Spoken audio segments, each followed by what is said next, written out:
আবল তাবল কথাবার্তা বলতে থাকে। আবার আপনার কাছে চিঠিও দিচ্ছে দেখলাম, আর খোলা খোলা চিঠি আর কি।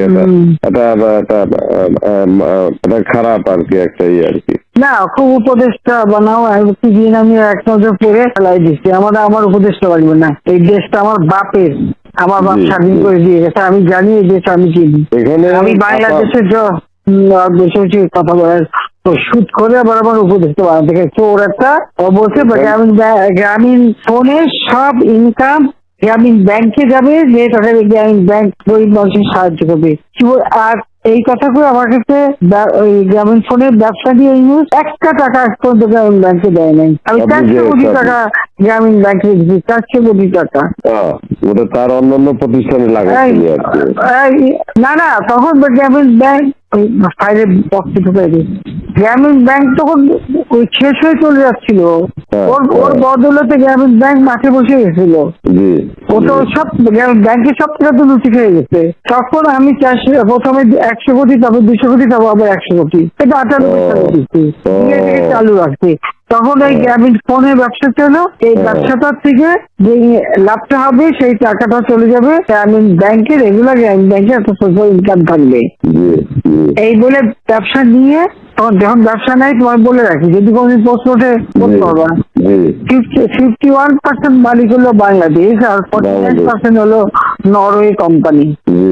আর এখন যে দেখো সব সে ব্যবসা নরওয়ে কোম্পানির কাছে, তার নিজের কাছে বোধহয় 10 ভাগ বা 15% মতন হয়তো থাকতে পারে, সমস্ত সে বেঁচে খেয়েছে। আর একটা টাকা কোনোদিন গ্রামীণ ব্যাংকে এখান থেকে দেয় নাই। আর আমরা সবকিছু ফ্যাসিলিটি তাকে দিচ্ছিলাম, রেলওয়ে, ফাইবার অপটিক ব্যবহার থেকে শুরু করে সবকিছুতে তাকে সুযোগ দেওয়া হয়েছিল। গ্রামীণ ফোনটা তো অন্যদের থেকে সে সবচেয়ে বেশি সুবিধা পাইছে। ওর একটা রক্ত চুষে খাইছে সব। আমি বলছি যে রক্ত শেষা, গরিবের রক্ত শেষা।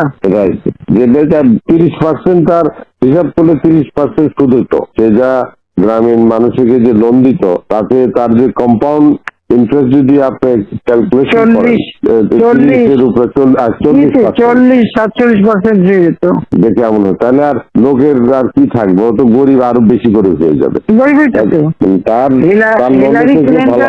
তোমরা তো ইতিহাস জানো না, হিলারি ক্লিনটন নিয়ে গেছিল যশোরে, তার হাত দিয়ে মানে ব্যাংকে ঋণ দেওয়ালো।